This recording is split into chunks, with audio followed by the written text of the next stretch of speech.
Welcome to Old Path and our studies through the Old Testament. We do here on Mondays, currently in the book of Isaiah. We're going to be in chapter 11, and finishing out that chapter today. We took the first 5 verses last week, and it seemed like a good place to kind of stop, though it picks up obviously in the same topic as we go through the rest of the chapter, and really it kind of goes into the chapter that follows too. But what is very, very important for us to remember is that what we're looking at is the pronouncement of the person of Jesus, and we simply have to ask the question, when we look at this, what's the time frame? When is all this going to be taking place? So we'll jump into that here in just a moment. I've got a couple of very quick things to mention. We're going to take a look at the end of this as we close out the study. We're going to get a chance to look at a topic that's brought up basically because of world religions and the idea of Jesus as being the Son of God. And that is something that's argued against, and many people might not even realize it when it comes to Islam, and ultimately the kind of problem that will end up ultimately causing in any kind of a discussion that you have when you're going to take the biblical view of that. So we're going to take a look at that and kind of develop a little bit about the doctrine and the theology behind it, and how it's very, very difficult for us to try to reconcile the beliefs that we have of the Bible versus other religions, and in this one in particular, the idea of the sonship of Jesus Christ from the Christian perspective versus Islam, because it's going to be a big topic going forward. There is a real growth in Islam here in the United States and around the world.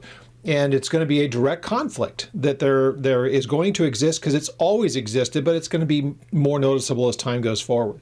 So with that, we'll do that at the close of the study today. And then I also would like to make mention very quickly about the trip that we had going to Israel, or we have going to Israel, still scheduled for the 20th of April. We've made some modifications on it. We've changed what we're doing as far as airlines, and so it's going to be changing the cost. It's brought the cost down a bit, but you can contact me through the ministry's website, but I have pretty much about 3 weeks or so before I have to give the final report to the travel agency for our number of people that are actually going. So I can still get you in, and you'll need to contact me directly at the ministry's website so I can get you the details on this. And just for the record, so that people know, we are not planning a trip this year later on in the fall. It's going to be way too busy. I know I've mentioned this. But if you're thinking, well, we'll just go next year, I currently don't have any plans to do a trip there in 2027, either spring or the fall. So I'm not putting together any kind of trips until at least 2028 that I'm even planning or thinking about, unless somebody comes and approaches me. And even at that, if it looks like, the first thing I'd want to know is how busy it's going to be there. And that's why we're not planning anything after this spring trip, because there's just too much demand. And with more demand, the price goes up, and it's harder to get around to the places that you want to because of the crowds. So fall this year is a no-go, absolutely. And from what I understand, all the way into 28, because most ministries need at least a year to put one of these together. We have smaller groups, so we are able to put it together much more quickly. And we would love to have you along with us, but this is the only one that I'll be doing for probably the next couple of years. So if you really want to get there to see it, our trips are very, very different than most in that the scope of them, the places that we go to visit, the length of time, and the ground that we cover, if you will. When you view our itinerary against most other churches and most other groups, you'll find that ours is pretty different. So if you want to know something about it, if you have any interest in it, contact me through the ministry's website. That's where you can contact me about the contents of what I have in the Bible studies, the topical things that we do, or in this case, what we're doing as far as our trip to Israel. And that is at oldpaththeology.net. And we'd love to hear from you, and we would love to be able to have you join us, or again, answering any kind of questions that you might have about the studies that we're doing or anything that you're studying yourself and you have questions about. So love the interaction with all of that. You're obviously welcome to comment here on the YouTube channel as well. So your participation is really something that we very much look forward to. So with all that, let's turn to the book of Isaiah.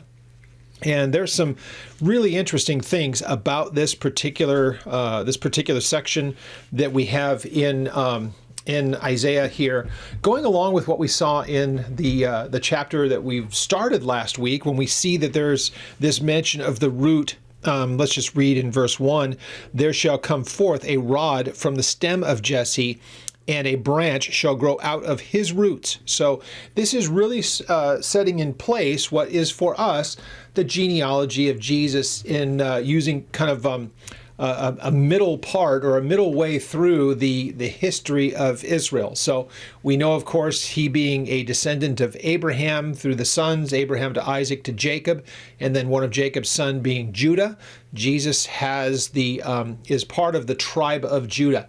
So what this does is it picks up at Jesse, David's father, also David being of Judah. So it gives us kind of like that midway point.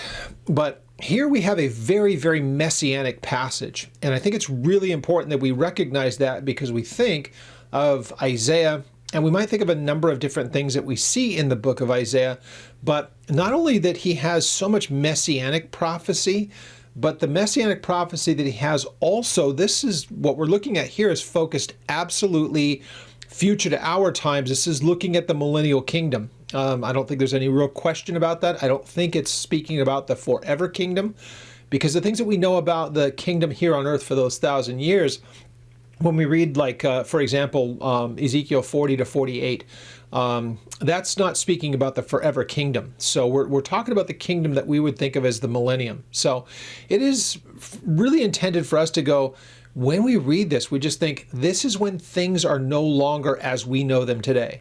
Something is radically changed here. And it's with that in mind that we read this, to remember that this is when things revert back to the way that they were initially. So think before the fall, and we're going to take a look at what Paul has to say on some of that as we look through this. So our verses here, we get through verse 16, I'm sorry, through verse, I should put on my glasses, right? Yeah, we're going to get to verse 16, which is the close of the 11th chapter. We start at verse 6 this morning. And again, when you read this, you realize that what we're talking about, what we're looking at here, is something that is very much unseen in our eyes. Now, we can understand what this would have looked like at the beginning of the creation, but ever since the fall, all the way back to Adam and Eve, this has never been the reality. This has never been something that we could actually see. So it's going to take something very radically different to change the trajectory of mankind. Now, we have the New Testament that really helps us in our understanding of this, but when Isaiah would write this, imagine yourself as being one who hears this for the first time and just thinking, how is this possible? When will these things be able to take place? It's just kind of an amazing thing that we start to think about all of the corruption and all the problems that there are in the world. And this is when all of that current stuff ceases to exist. And so we understand it again because we have the New Testament, and we'll look at some New Testament passages that kind of help us with our understanding of this.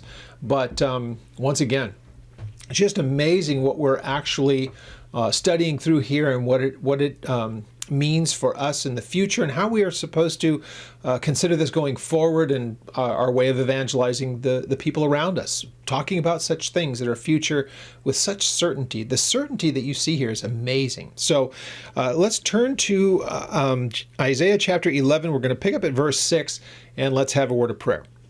Father, we thank you for the privilege that it is to come before you and to study your word, and the excitement that it really should generate in our own hearts and minds as we consider what this world will look like future to our times. As we see things mentioned in the New Testament, they were being discussed openly in the Old Testament, though the original readers of this and the people that were being spoken to at the time couldn't possibly have been able to grasp the things that we can.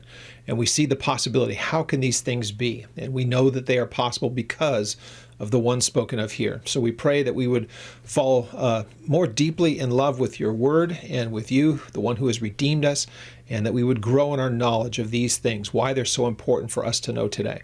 So we give you all thanks and praise, and we glorify your name. In Jesus' name we pray. Amen. Now, think about this. If there's a church that and I know this really speaks for a lot, if not even most of the church, they don't concern themselves much with the Old Testament. And if you've been studying along in this study through the book of Isaiah, you'll know how, even to this point, it has been so incredibly messianic. And speaking about a person that Isaiah would have known is coming, and it would have actually been something that they would have understood all the way back to Moses, when he was talking about the one that would be raised up, the prophet like him, so Deuteronomy 18, and the one that, if you can ignore my paraphrase, you can hear the things that I, Moses, say, and if you ignore them, there'll be a consequence, but if you ignore what he says, it will have eternal consequence. So there's this understanding that there would be one coming. And it would be important that they know that there is this Messiah who will be the deliverer of the people, of all of mankind. And so Isaiah picks that up and has a lot to say on the topic. And we get that here in this particular chapter, and as it goes into chapter 12. But there is so much of the church, first of all, that doesn't even really look at the importance of the scripture as being absolute and perfect and infallible and authoritative. They think of it more almost as an accessory. They'll find a verse here and a verse there and just kind of make it all about you and your life here today. Instead of starting to look at passages like this that speak future to our time, that the only way to make them fit and not try to allegorize them some other way is to say, the world's never seen this. So something's got to take place, something's going to have to change. Fortunately, what we have from this, because it's so descript, the idea of the direct line all the way back to Jesse and David, means that we can start to narrow who this could be speaking of, and it's really nothing of a mystery if we take the scripture at face value and just go, okay, great, when does this work? So this is how we were taught to diagram sentences back in school, is that when we come to something, we start to break down a particular section. It's the who, what, where, when, why, how. That's how you start to answer all the questions. So we read this and we start to ask those basic questions. When can this possibly be? Who is this speaking about? What's it going to take? And what's it going to look like? Those are all the pretty obvious questions that we ask, and they're answered directly in this. So let's go ahead and read the whole section, and then I want to go back and look for, first off, I want to go ahead and take a look back at something out of Romans, and this will all kind of make sense here in just a moment. So there is something that's going to take place when he appears. That's verses 1 to 5, when Jesus is being described as this one who will be the direct descendant from Jesse through David, which is a verification of the promise that was made through David, or to David rather, by the prophet Nathan, that there would be a king who would sit upon his throne in eternity. Forever there will be this case. So this is looking forward to a time. The only way that it fits is it still must be future to our time, though we see all the run up to it. So that's verses 1 to 5 is the description of the person Jesus. And so when he comes back, really starts to set in motion, when are we talking about? When will this be? So then verse 6, here are some of the characteristics about this, which are absolutely amazing. This runs verses 1 to 9, and we're going to break it down that way. But we read it all the way through. The wolf also will dwell with the lamb, and the leopard shall lie down with the young goat. The calf and the young lion and the fatling together, and a little child shall lead them. The cow and the bear shall graze, their young ones shall lie down together, and the lion will eat straw like an ox. The nursing child will play by the cobra's hole, and the weaned child will put his hand into the viper's den. Then they shall not hurt nor destroy in all of my holy mountain, for the earth shall be full of the knowledge of the Lord as the waters cover the sea. And in that day, now keep that phrase in mind, in that day there shall be a root of Jesse. This is reverting back to what we saw in verse 1. Okay? In that day there will be a root of Jesse who shall stand as a banner to the people, for the Gentiles shall seek him, and his resting place will be glorious. It shall come to pass in that day, once again the same verbiage, in that day, that the Lord shall set his hand again the second time to recover the remnant of his people who are left, from Assyria and Egypt, from Pathros to Cush, from Elam to Shinar, from Hamath to the islands of the sea, and he will set up a banner for the nations, and will assemble the outcasts of Israel, and gather together the dispersed of Judah, from the four corners of the earth. And also the envy of Ephraim shall depart, and the adversaries of Judah shall be cut off. Ephraim shall not envy Judah, and Judah shall not harass Ephraim, but they shall fly down upon the shoulder of the Philistines towards the west, and together they shall plunder the people of the east. They shall lay their hand on Edom and Moab, and the people of Ammon shall obey them. The Lord will utterly destroy the tongue of the sea of Egypt, and with his mighty wind he will shake his fist over the river, and strike it to the seven streams, and make men cross over dry shod. And there shall be a highway for the remnant of his people, who will be led from Assyria. And as for Israel, in that day, as in that day when they came up from the land of Egypt. Now, there's amazing imagery that is found here. Once again, hugely important that we are able to say, when historically has this ever taken place? And the very simple answer to that is that it hasn't. So what we read in the first few verses is describing to us a world that has never existed that we have been able to behold with our eyes. So the only place that you would find anything like this is what it would have been like when God created the heavens and the earth in the very beginning. We're talking the beginning of Genesis here, first couple of chapters, when everything that he had made was harmonious and it was the way it should be. There wasn't any corruption to it. There was no fall of the creation, and you didn't have the cycle of life and death. So even at that point, if we really believe this to be the case, there wasn't the predator and the prey. There wasn't the carnivore and the herbivore, if we want to use all those fancy terms. This is basically describing what would have been at the beginning. So let's make sure that we understand this. When we think about what is the millennium, and that's clearly where this fits. It doesn't fit any time before the return of the Lord, because he's going to have some other things to say that really help us to understand that. But until the return of the Lord, there has been, from the fall until he returns here to the earth and establishes his kingdom, there has been this cycle of life and death. What we see described here is the complete absence of that. So it's not figurative language. It's not some kind of allegory. That's unfortunately what the churches who don't study these things, they'll try to write this off. If you were to bring this to somebody that maybe has been going to a church as long as they've been alive and they never take time to ever study through the Old Testament, they just hear topical sermons out of the New Testament and it's all about life application stuff and motivational. If they never studied this, they don't realize that this once existed and it has not existed and does not currently exist, but it will once again. And that's what we're looking at here. It's just that easy to understand. So what will it look like characteristically? And this is what we read in verse 6. The wolf will dwell with the lamb. It's giving all these extreme opposites here that currently do not exist in our world, of course, because the wolf consumes the lamb. This is predator and prey. This is also the idea of not just predatory animals, but the idea that the interaction between man and animal or animal and animal results in death.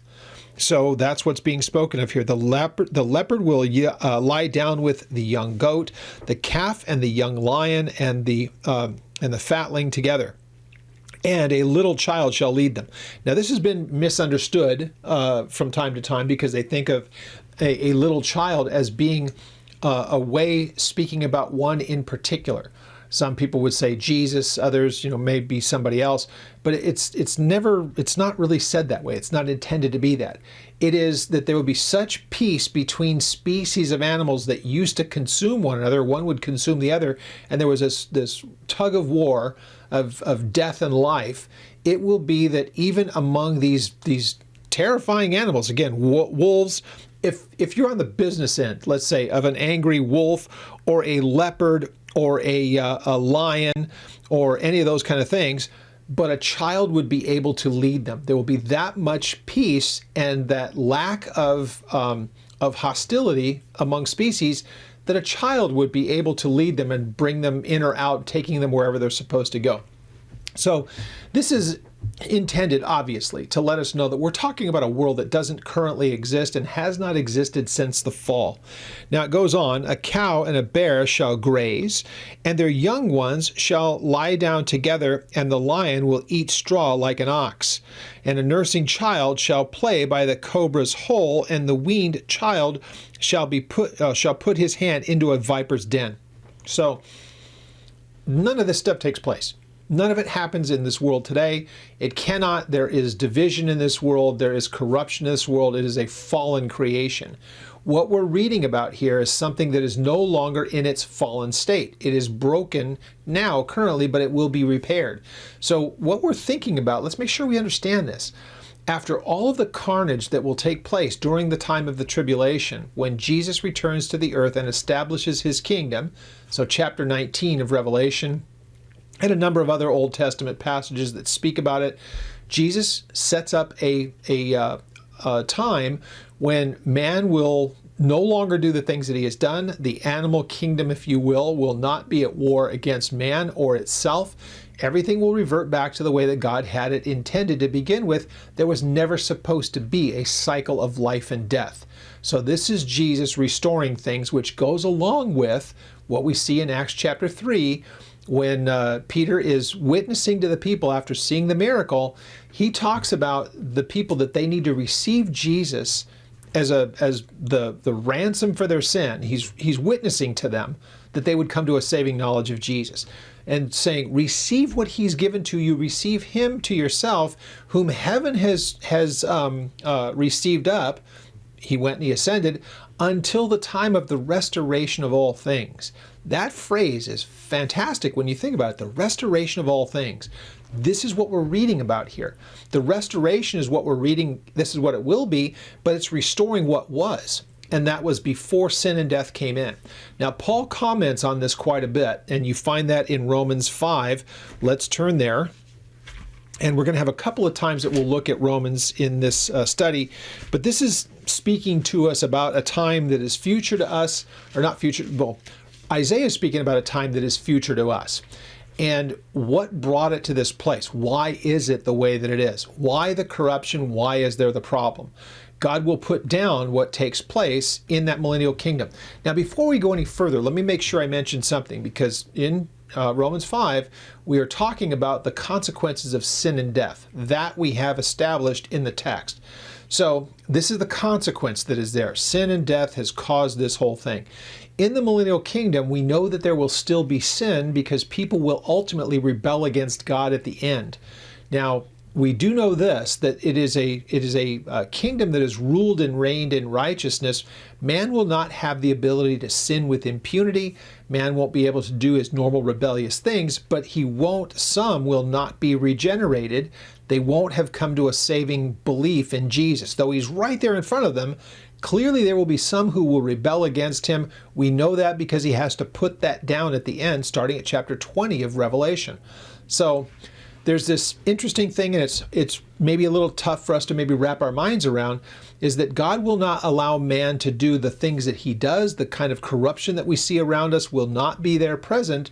Man, though, still will be able to, in his mind at least, be rebellious against God. He just won't act upon it.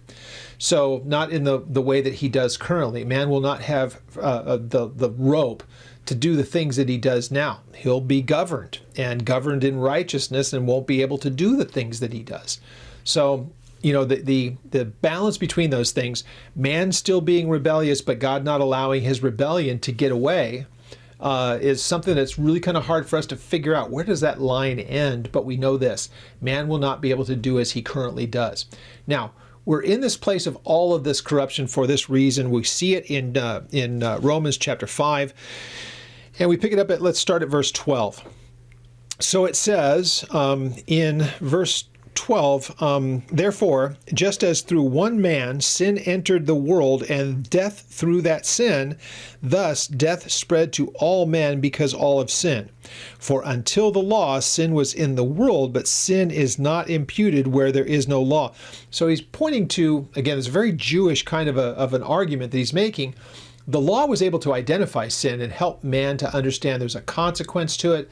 And the law spelled out what it was that God was going to expect to correct or to reconcile man temporarily. The law could only do it temporarily.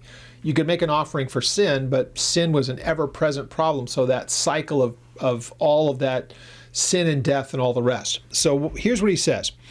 Nevertheless, death reigned from Adam to Moses, even over these who had not sinned according to the likeness of the transgression of Adam, who is like a type who was to come. Now it says, but the free gift is not like the offense. For if by one man's offense many died, much more so by the grace of God and the gift of grace of one man, Jesus, also abounded to many. And the free gift is not like that which came through the one who sinned, for the judgment which came from one offense resulted in condemnation, but the free gift which came from many offenses resulted in justification. And I could read on, and there's a lot of words here, and I don't really want to get too bogged down in it. Let me just kind of settle what he's basically saying here. We need to recognize that sin caused the whole cycle of life and death. So, and he's helping us to understand how Jesus closes the circle. Everything was as it should be. Animals were doing what we're reading about here in these verses. And then sin enters in. So if you think about it, when sin entered in and they realized that they had offended God, God covered them. And he did so with the skin of an animal. Until that point, there was no death. So there was a lot going on at that time, and it was really the idea that God covered them, something they wouldn't have even understood their, quote, nakedness, but that he covered them with the skin of an animal, because by this time, sin had entered in and death entered in because of it. So here, this whole thing that Paul is saying, that the creation the way that it was fine until the fall of Adam and Eve and sin entered into the world. And because sin entered the world, death also ensued. And so he ends up reasoning this through. As through one man sin entered in, through another man sin will be put down in the person of Jesus, and everything can revert back to the way it was. That's what we're reading about here in Isaiah. So the reason for reading that passage out of Romans is there was a beginning of this cycle of life and death. And it's why there is the predator and the prey. It is why there is life and death. It's why there is tension between species. It's why all of this happens. So here, he's not using figurative language in Isaiah. He's saying the day is going to come when this will be reverting back to the way that it was initially. And so we look back. Let's get to back to Isaiah in chapter 11, and we read in verse 9. And they, now there's an interesting little, that's not even a debate. Some people would look at this and say, well, who are the they that are mentioned here? Is the they people, or is they the animals who are able to currently create the problems? So the lion, the bear, the leopard, the wolf, whatever the case may be, they won't be able to do the things that they do by causing death and harm. They'll no longer be able to do it. Or is it more referring to man as being they? They will not do their violence and their things. And, people can make the case for either one of those. The people that favor the animals, is they're the only ones that have been spoken of thus far. It's not talking about man. But in the bigger scope of things, if somebody was to ask me, well, when the Lord sets up his kingdom, will man be able to do those kind of things of violence and harm, or is it animals? And the answer simply is that neither of them will be able to. So both really do apply, both are when it comes to they, it probably more is looking at the animals, but this would extend to man as well. Man will not have the ability to govern as he has been, or not be governed very well as he is currently. All of that comes to an end. So God reverts things back to the way that they were before sin entered in, and that part of death, it ends as we know it, that part changes. So that's what we're reading about here. So they will not hurt nor destroy in my holy mountain. So he's making the case that up to this point, during the time of the tribulation, really God's holy mountain is kind of the focus of where a lot of horrible, horrible things happen, which is why some people think this is more talking about mankind won't be able to do those things, because this was the focus of where so many horrible things happened during the tribulation. But again, whether it's animals, whether it's man, they won't be able to do it in the proximity of where God is, nor will it be done in the rest of the world, because the earth will be filled with the knowledge of the Lord. So everywhere that there is in the entirety of God's creation, everything that has been will cease. And do I really think that we're going to actually see, the former animals that would prey upon another lying down next to ones and grazing? I absolutely believe that that will be the case. And it will be a glaring testimony to the peace that God can bring in the restoration of all things. Now, again, we don't even start to think about the forever kingdom yet. We're thinking about the world as we know it now, but reverting back to its original state. So for those 1,000 years that I believe are absolutely literal, when it talks about Jesus will establish a kingdom that will last 1,000 years, I think that that is an absolute literal thing. It begins when he comes back at the end of the tribulation, puts down the rebellion that's taking place right outside of Jerusalem, but it is worldwide. He puts down all of those things and he establishes his kingdom that lasts 1,000 years. And I do believe that it's absolutely literal, and the things that we're reading about here will happen at that time. So do I think that we'll see them there? Will children be playing around where there were snakes and all the rest of it? Will they have to worry about being bitten and die? No, because all of that hostility and all of the corruption in this place will be over with. God's going to be done with it. It won't be necessary any longer, because now order is being restored, and mankind will have this time to get reconciled before the new heaven and the new earth are established, Revelation 21 and 22. So we read in verse 10, and in that day there will be a root of Jesse. So going all the way back to verse 1, not all the way back, just not too far, the beginning of the chapter, this is a reiteration of that same thing. And in that day there will be a root of Jesse who will stand as a banner to the people, for the Gentiles shall seek him, and his resting place shall be glorious, where he is. And alluding to Jerusalem and the place of his throne and the place of his kingdom. But the important part of this, and what's really cool about this word banner, it is intended for us to really understand what a banner is. And we think warfare oftentimes, and it's used as a rallying thing. If there's warfare and there's a banner that's raised up, you know who it is that's putting it up there.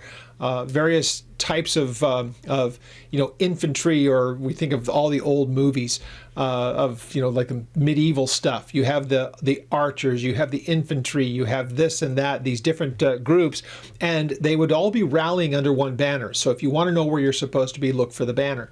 In this case, Jesus is referred to this root of Jesse. So earlier he's referred to as a branch and as a shoot, but speaking of Jesus, that he will be that rallying person. Now, interestingly enough, this word banner is used over 20 times in the Old Testament, and there are those places that you'll find where it's actually used that it's really something that's meant for a focal point. So importantly, the serpent in the wilderness, when it was put upon a pole, is the banner that's being spoken of here. Same Hebrew word. Now, what was that intended to be? So the pole that held the serpent that Moses was instructed to make, this was because they were murmuring and complaining, and God sends snakes in and among the people, and they're being bitten and they die. And Moses goes to the Lord and says, what are we going to do about this? What can be done about this, Lord? He pleads for the people. And God says, here's what I want you to do. I want you to make a likeness of the snakes that are in the camp, make it out of bronze, speaking of, judgment and all the rest, put it on a pole and put it in the middle of the people, and let them know if they will look upon that and trust, then they won't be bit. When they're bitten, they won't die from the bite of the snake. Sounds ridiculous, but it's exactly what God had asked him to do, and it worked. But interesting, why that's important, that it was that rallying thing. We're dying, what should we do? And Moses is told, put the serpent on the pole and put that up there. It'll be a banner, it'll be the things that people will rally around, if you will, in their minds and their hearts, and they will not have to suffer because of the bite of the serpent. Now, interestingly enough, Jesus uses that in John chapter 3, right before the famous verses 15 and 16 of For God so loved the world. He says, even as Moses lifted up the serpent, the banner in the wilderness, so must Jesus, I, speaking of myself, Jesus speaking of himself in chapter 3, so must I be lifted up. So the Son of Man be lifted up is what he says exactly. So isn't it an interesting thing that here Isaiah speaks about Jesus being this one who is lifted up? He's the rallying thing for people. He's the recognition. And if we use the serpent was a way of saying God is judging, but he will overlook that judgment that man is deserving if they will but trust him. That's what the serpent in the wilderness was about. Jesus is the exact same thing. God is going to judge, but he will have the judgment fall upon his Son if you will look to him. So that's where Jesus talks about if people will come to me, when the Son is lifted up, he will draw all people to himself. Let's look at that. John chapter 12. I hadn't planned on looking at this, but since we're looking at that, what he says in chapter 3, it fits that we would look at chapter 12 as well. So in chapter 12, we have at verse 30, this is after Jesus has said verbally, Father, glorify your Son, and the Father responds. And the people who hear it, Jesus wants them to understand, this was said not for my benefit, but for yours. He has already said, my heart's troubled. He knows what's coming. This is right before coming in at the triumphal entry. All of that is about to take place, so it's a very big deal. Or the triumphal entry has taken place. This is at that time. So he says, he's there in Jerusalem for the last few days of his life. And in verse 30, Jesus answered and he said, this voice did not come because of me, but for your sake. Now is the judgment of this world, and now the ruler of this world will be cast out. He was going to be victorious at the cross, and that would bring about this eternal life. And all the promises that we read about is really going to be done and put in motion because of the events of this week. But notice what he says, and if I am lifted up from the earth, I will draw all peoples to myself, or all manner of peoples. So Jew and Gentile alike, those who would rally to him being lifted up, it's that same mentality, that same idea of what Jesus will represent to the people as a banner or as something that would draw people to him. So that's the imagery that's being used here. So we read on, and it says, so he will be a banner for all of the people, for Gentiles shall seek him, and his resting place will be glorious. Now, there's something also, as we mentioned in the book of Romans. Let's go there real quick. We're going to be looking at chapter 15 in Romans, and the idea of Gentiles, the Gentiles are mentioned a number of times in the Old Testament as being something that God has future plans for. But to the Jewish people, the people of the Old Testament, especially thinking like from the law onward, Gentiles were on the outside of the promises of God. They were made to the children of Israel, and the Gentiles were really the reason why they had so much problem on the earth as they saw it. They were the oppressors and oftentimes, and it was the Gentiles that were the problem. And yet we see that the Gentiles are something that God has always had in his mind. We see that mentioned here again in Isaiah, and it's mentioned in a number of other places. We've already looked at it, that Jesus was given to the area of the Gentiles in chapter 7, and chapter 9 is spoken about as well. But Jesus is in those places where the Gentiles would be, and God has given him as a light to them.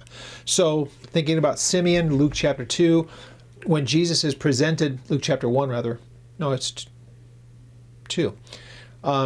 Jesus is presented at the temple, and Simeon, when he looks at Mary holding Jesus in his arms, says that he's one who is going to bring revelation to the Gentiles and glory to your people Israel. So the Gentiles are in mind here, as they've been through in the Old Testament as well.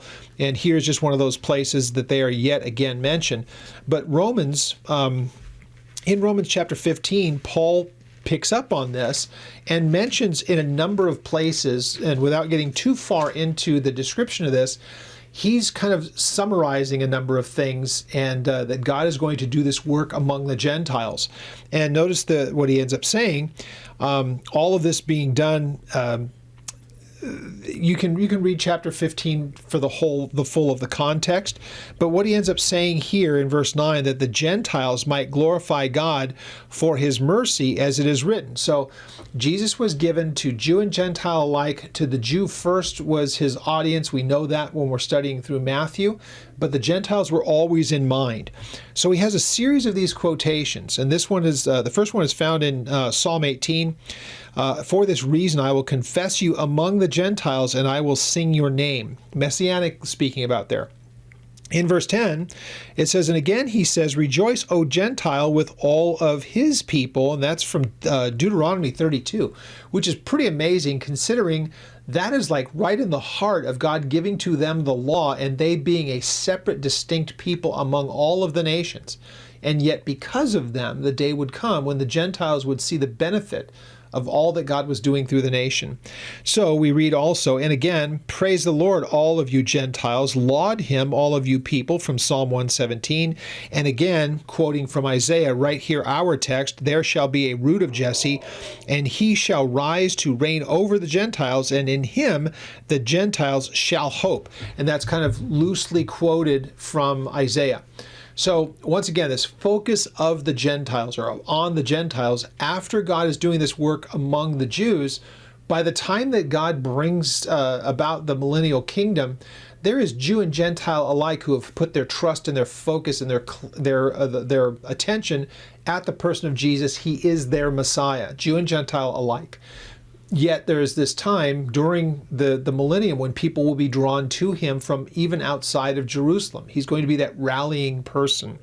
So in verse 11 we read this, and it shall come to pass in that day, once again, that focus about when will this take place. It never has since the fall of creation. When could it possibly happen is when he is here among us, because the person being spoken of is Jesus. This did not happen while he was here the first time. It didn't. So the creation was not at peace with itself in his time. He came to bring peace, but it would be a peace that would be fully realized when he returns. So clearly this doesn't have any precedent for any time in history. So remembering also that by the time Isaiah is writing this, it's not very long until the northern tribes will be completely disintegrated among the Assyrians and never really have control of their land ever again. So we read this, and it shall come to pass in that day that the Lord will set his hand again the second time to recover the remnant of his people who are left. Now, interesting, this second time. Here's an interesting thing, and depending on who you look at this, there are a lot of different opinions about when is this first time, because this, when he does this, it'll be now the second time that he does this, of the gathering of his people. So some would favor, because of what we see in verse 16 about Egypt, they favor that the first gathering of his people was after their displacement at the hand of the Egyptians, and God gathers them and brings them back into the land. Some would look at this and say, because it's not too far down the road historically, the regathering could be speaking about what happens at the hand of the Babylonians and returned during the Persians. Others would look at it and say it may very well be that when God begins to restore them into the land currently, as we see currently, that he begins to bring them back into the land, and then they have the problems that they do during the time of the tribulation, and they will be scattered yet again, but then he regathers them the second time. That part we can all agree on. When does he regather them? The context of the passage helps us to understand that. Our only candidate, if we take a literal view of the text, has to happen in the millennium. So people can debate on what the first gathering was, since it doesn't say specifically. We don't have to know that. We do want to be careful that we do know when the next regathering is. And he explains it this way. So it will be that the Lord will set his hand again the second time to recover the remnant of his people from Assyria and from Egypt, from Pathros and Cush, from Elon and Shinar, and from Hamath and into the island of the seas. Some of those you can just look up in your maps at the back of your Bible and you can see where that is. And it's not that he's only going to do it from those areas. It's just a way of saying the known inhabited world as he knows it, to the point where he even says the islands of the sea, which is a way of just saying, you try to figure out what I mean by that. It's supposed to be all encompassing. It's not meant, I only need to look at these places and that's the only place God's going to gather them from. He's gathering them from everywhere. So it says from the four corners of the earth. That's the dispersed that we see in verse 12. But anyway, starting at the beginning of verse 12, it says, he will set up a banner, same word, for all of the nations, not just the Gentiles, but all of the nations. So wherever people may be, the rallying person, the rallying place will be Jerusalem, and that's where the king will be, Jesus, there ruling and reigning from Jerusalem, and the nations will come into it. We know that from, again, the Ezekiel passages. We know that because that's where Jesus sets up what he does. That's where he comes, puts down the rebellion in Revelation 19, and he establishes his kingdom on the throne that David had had. So clearly Jerusalem is the thought here. And the idea that Jesus would be that rallying person that brings them all there, that's what's being spoken of here. Rather than get into the minutia, it's meant as just a very general way of saying that will be the focal place. And it's so important that we recognize this. For those people that say God has no real future thoughts towards Israel or any of the rest of it, and that everything is the church, then that means that every time you read something like this, you have to read the church into it. But when you read Revelation, you read passages like this, and remembering that Jesus was not a Christian, Jesus was not a Gentile, Jesus was a Jewish man. And he would be the ruling King of Kings and Lord of Lords as a Jewish man in the city of Jerusalem in the forever sense. Ultimately, in the new heavens and new earth, he'll be that person as well. Very, very Jewish in its understanding. The book of Revelation, very Jewish in its understanding. So the idea that God's done with Israel and the idea that he's going to regather them, this is not some metaphor. It's not analogous to the Gentiles or to the church. Read the text, for crying out loud. It's obvious that he's talking about God restoring the children of Israel. And so it should be no coincidence that what we're looking at in our world today is exactly that. He's beginning this whole process, and the time that he will gather them together in the millennium will be perfected, that among the Jews and Gentiles they are drawn to him. So many will come to saving knowledge, obviously, in that time. Some number, whatever that may be, we don't even know what the earth's population will be at the end of the 1,000 years. But some element of that will rebel. Read chapter 20, the end of 19 into 20 of Revelation, and you see that. Now, we read on.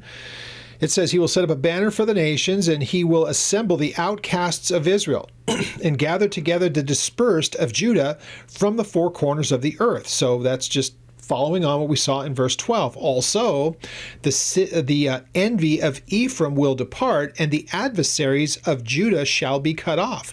In that time, in the millennium, all the normal hostilities, even among the nation, will be gone. So is there a problem between Ephraim, the southernmost portion of the northern tribes? Yeah, there was a real rivalry all the way back to the beginning of the split of the nation.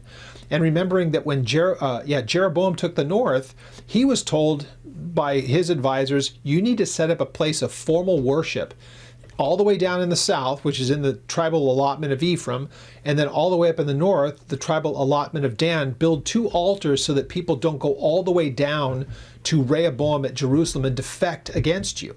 So this animosity that there was between the northern and the southern tribes is pretty obvious, and Ephraim was usually the one who's mentioned because he's the prominent and he's the southernmost. He's bordering what would be Judah, of that being of Judah and Benjamin in the south.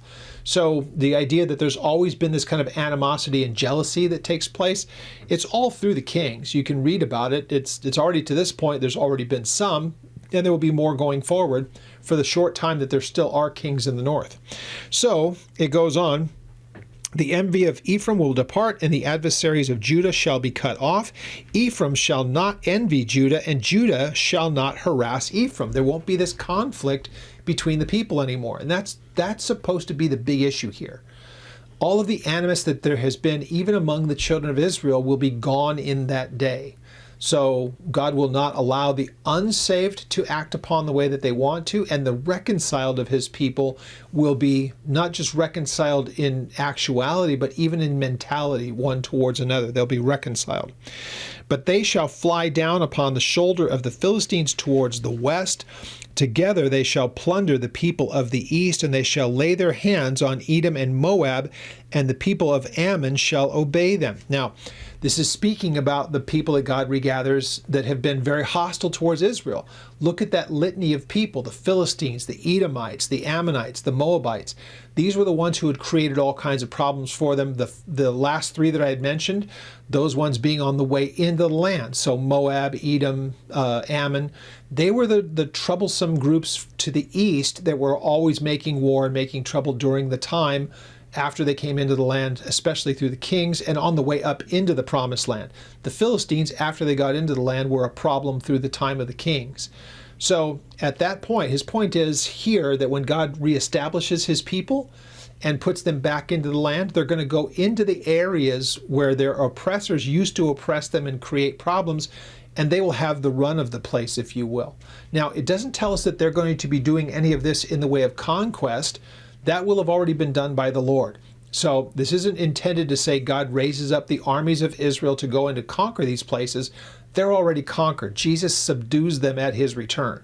Now, it just means that these people who used to oppress them, now his people regathered back to him will have the ability to go back into those places.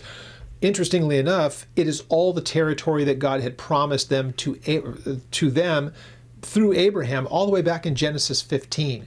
So everything that would be Ammon, Moab, Edom, that means basically everything that's Jordan, Saudi Arabia, all that stuff, that was already given to the children of Israel anyway. Not through Ishmael, but through Isaac. So this was already their tribal allotment. God's going to let them go back into it, what was obviously already promised to them. So together they will plunder the people of the east, and they shall lay their hands on Edom and Moab, and the people of Ammon will obey them.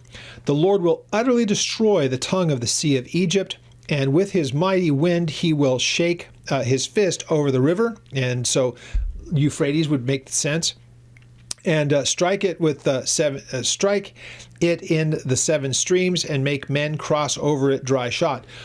All of this is intended to just say everything that has been the way that it has been is now being undone. And so this, I think, really kind of does a very nice job of laying out for us that Israel never actually took what God had promised to them. Again, it's the Genesis 15, I believe it's verse 18, where he lays out the actual dimensions of what should have been theirs.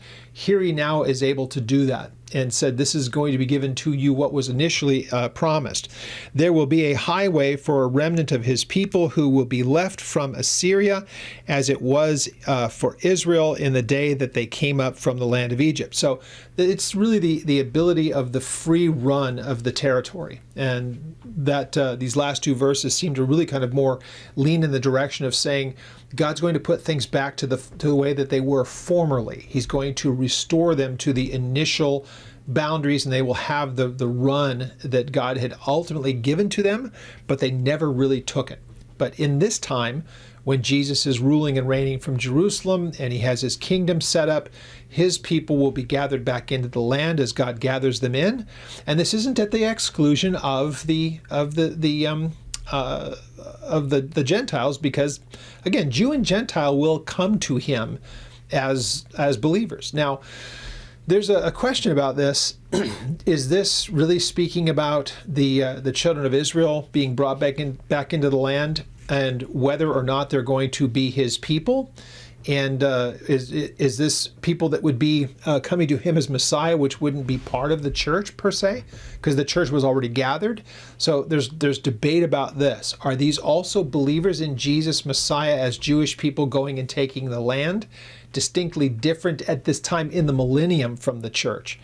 And I don't have a problem with believing that that's the case here, mainly because the church is a separate entity entirely.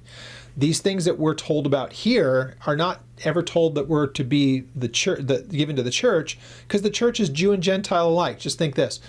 among the church, you will have Jewish people very prominent, like all of the disciples, the apostles, Paul, guys like that. All these men who had believed in Jesus, though they were Jewish, they're going to be part of the church. Now, will we have the same run of the area? Yeah, there's not territorial boundaries, but this is really kind of looking at the Jewish people as being given back the land that was originally given to them in the first place. So could this be speaking about those ones who have come to believe in him as Messiah during that time, and that they'll go in to do all the things that they've wanted to do? Different than the church, because the church is ruling and reigning with Jesus. This doesn't give the impression that they're ruling and reigning with Jesus. They're just able to go into the areas. Now, that might be a kind of a nuanced, looking way into it and getting into the tall grass and trying to make determinations, but it's honestly, it's speculative. It's just interesting to look at. But the descriptions of what the church will be doing during that time doesn't really look like this. So there's all kinds of interesting debate. Is it unsaved people that have not come to Jesus as Messiah, at least initially, but will they during that time of the millennium? But knowing this for sure, that the people that he gathers back together will have the ability to go into areas that they didn't, though they were promised to them. Now God gives them the ability to go into all of those things, and everything reverts back to the way it was peaceably, to the way it was before sin entered into the world. And that promise of them being in the land, able to go into all the places that was promised to them initially. Those parts I think we could pretty much make the case for, but super fascinating to look into this and to try to fully grasp in our own minds, what's this actually going to look like? So we'll get to chapter 12 next week, and it does continue on in that day. So we'll have a little bit more to go through in chapter 12, and then there's a little bit of a change in the topics and the things that we go through and what Isaiah focuses in on. Now, as we conclude today, there is something that's really important in our world today. As Christians, it's no stretch for us to be able to say that we believe that in the person of Jesus Christ, what we have is the Son of God, the child that was given to us. We've read about it in Isaiah 9. But the Son that was born to us, a child has been born to us, a son has been given, is the way that chapter 9, verse 6, I believe. That's just what we're told, is that this is the Father who has given to us the Son. We read from the Psalms where the Father speaking to the Son says, "I have begotten you," and the idea that he would serve before him as a priest after the order of Melchizedek. There are just a number of places where it's not a problem for us, even in the Old Testament, to understand that God speaks to someone that could only be seen as his Son. Now, by the time Jesus comes into this existence, he speaks of God as his Father. There's no mystery here, especially when we read in the New Testament. So for the Christian, we can understand that, yeah, it's being put into terms that we could understand. Father, Son, and the interaction between Father and Son, they're shown to us in the New Testament. And Jesus, when he takes on a body of flesh and blood, of course, he's going to look like somebody who's there before us. So anybody who has a physical representation and a literal physical body is going to have a mother and a father. So mother doesn't get mentioned. Obviously, that's not the important part. Jesus is deity. He's God in the flesh. But if he's in a body, a physical human body, he's going to be speaking about his Father, which he does prolifically in his writings. So it's the Father who has sent him, and the idea of begotten. And again, remember, we read about that in John chapter 1, is that that Jesus was that begotten, the only begotten of the Father, full of grace and truth. So verse 14, the Word became flesh and dwelt among us, and we beheld him. So the only begotten. So the idea that Jesus was born into this reality, into this world, takes upon himself a body of flesh and blood. It was at the will of the Father. That's how he's presented to us as not only Jesus the Son, but the Father who sent him. They're presented to us as personages. So that's to make it understandable to our human mind. No Christian really has a problem with that. If they're genuinely a biblical Christian, they have no problems understanding, because Jesus is the one who uses the terms. My Father has sent me. Think about Philip in chapter 14 of John. Show us the Father and it would be enough. And he says to Philip, have I been with you so long and you still don't understand this? If you've seen me, you've seen him. I'm his representation here. Hebrews chapter 1, Colossians 1, that idea that he's the express image and that everything that could be known, the fullness of the Father dwelt in him. So it's not that they're the same person, it's that everything that you would want to know. In a perfect world, we would be able to say that a son in our world is a direct reflection of their father that has, the father and son relationship that is here. You would hope that the son is just like the father if the father is good. Well, in this case, our standards of good and all the rest of it, it really kind of breaks down as far as the analogy is concerned there. But Jesus would be able to say, as you have fathers and sons, and the son should be a direct reflection of the father, so am I to mine. So that they could understand the relationship that there is between father and son, Jesus and the Father. So people have trouble trying to work that thing out, but putting it in earthly terms that we could get, not really difficult. So the idea of begetting. Now, why is that an important thing? Because there are some who try to make the argument that when it comes to the beliefs of Christianity and even of Judaism, they're still compatible with the beliefs of Islam, because Islam talks about personages in the Bible, they talk about Jesus, they talk about Allah and as being the one true God and all of those things. So there seems to be a lot of parallels. Well, the problem that you run into is when you start to look at their view of who God is characteristically.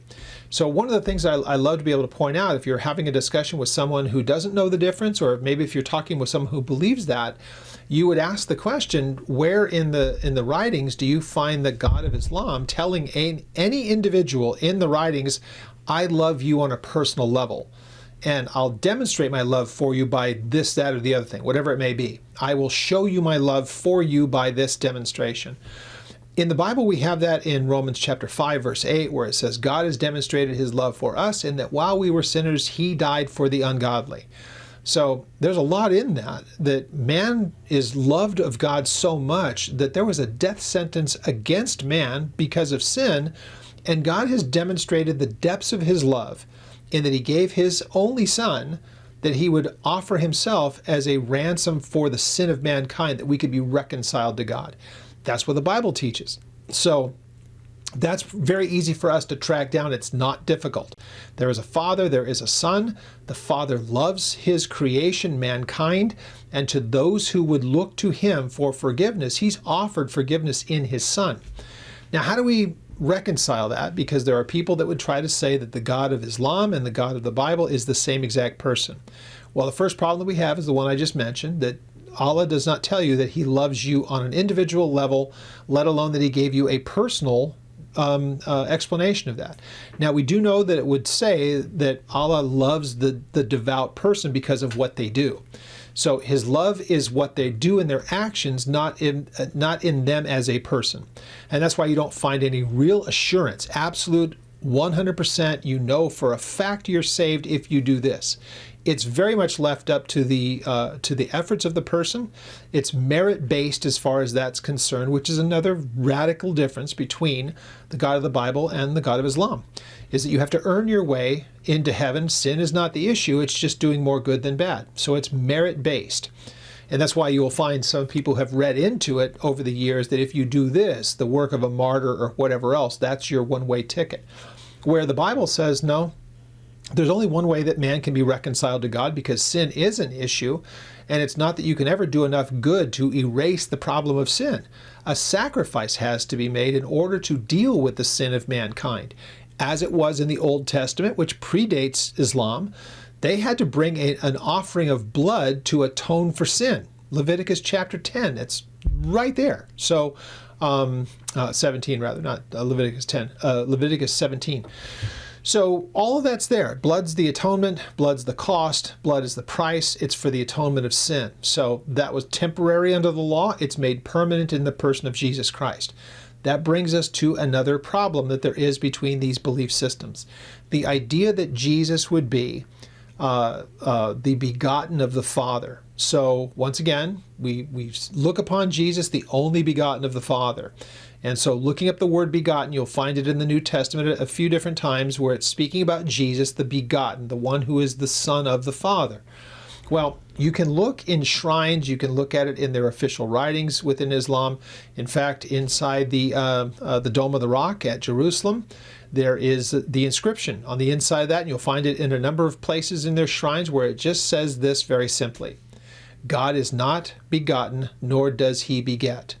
So as you see that, we need to remember that that stands in direct, absolute opposition to what we see in the scripture itself about not only is there a Father, but there is a Son who is begotten of the Father, and he was given for the reasons of reconciling man back to God because sin was a barrier. None of that is consistent within Islam. So the idea that they would say that God doesn't begat, he was not begotten, that part we all agree on. God has no beginning, but he doesn't have any offspring, if you will. He doesn't beget another. Well, see, there's a bit of a misunderstanding about that as well, because Jesus is also eternal according to the Bible. So when we think of begotten, it's only that Jesus took upon himself a body of flesh and blood. That's the begetting of the Son. But Jesus always has been, always will be. He just took upon himself a body of flesh and blood at one point in time. And that's what John, if you read John chapter 1, verses 1 to 17, you pretty much get a chance to see all of that talked about. So Jesus has no beginning. Jesus has no end. He took upon himself a body of flesh and blood for 30 plus years because that would be the cost of atonement. He would have to be that perfect sacrifice, shedding his blood for the sin of mankind. That is completely incompatible with any of the beliefs of Islam. They're completely at odds. So there's no way for us to make the rational case that the God of Islam and the God of the Bible is the same one. He's clearly not. Distinctively, in just essential pieces, he is completely different, and how he deals with sin and how man could be reconciled to him is a completely different matter between the two belief systems. Also, what happens in the eternal state of things, radically different. They don't even resemble remotely close to the same things that happen after death and in the eternal state. They are completely incompatible. So for people to be able to say, well, they're the same thing because they're a monotheism, trust me when I say, and you can look into it for yourself, draw whatever you want as your major beliefs within Christianity or Judaism or the Bible, however you want to put it. Take a look at the major topics and do a side by side, and you will find that there are far more disagreements than anything that we consider as an agreement. So it's just important that we know that, because our hope is to evangelize anybody that God puts before us, but having an operational knowledge is very, very helpful in this matter. So how do we work our way through this topic and make sure that we can make proper sense of what does it mean when we say that we believe that Jesus is the only begotten of the Father, and we know him to be the one through whom grace was shown. That's verse, again, 14 of John chapter 1. The Muslim would read that based upon the teachings of the Quran or the Hadiths, or even the biography of Muhammad. They'll find out that the nature of Allah as they know him is not even in the ballpark close to what we believe of the Bible and what it has to say about God in his very, very basic nature. So we want to make sure that we understand that we don't fall into the trap of trying to say, well, they're a monotheism, we're a monotheism. They look at the Christians as being pagans because they believe that we believe in three different gods. They would at least agree that the Jewish people believing in one God are the same as Islam. They look at Christians as being idolaters because of the view of the Trinity. So just very, very interesting, a simple operational knowledge, but just to get, again, for us to be able to understand that when we say we believe in Jesus as Messiah, that is something you will never be able to reconcile with someone who believes in the teachings of Islam, because Jesus is just a created being. He's just a prophet. And when you really read into what they think long after what Muhammad had to say, what they teach about him and what he will ultimately end up doing when he returns to the earth as just a prophet of Islam, the things that he will do and the violence that he will do, it's pretty interesting. But anyway, just wanted to put that out there and make sure that we understood that what is taught is the idea of the begotten Son of God is just anathema to people outside any of the belief systems. It is completely outside the realm of possibility besides Christianity that Jesus is indeed God in the flesh, Messiah who was sent here to pay for the sin of mankind with his own blood to atone for the sins of man. So that is exclusive to Christianity. And interesting that we need to make sure that we know that and are able to at least defend it in the way of saying, well, here's why we believe what we believe. You're probably not going to be able to convince most people, but we ought to know operationally how it is that we believe what we believe and what it actually states. So we will pick up back at Isaiah and in chapter 12 next week as we continue to work our way through Isaiah in the Old Testament. Hope that you join us on Thursdays as we are studying through the book of Matthew currently. And those are the two books we're studying currently, going all the way through the Old Testament and the New Testament, kind of in succession, working our way through both Testaments in their entirety. So if you have any questions, contact me through the ministry's website, and I look forward to sharing this again with you next week.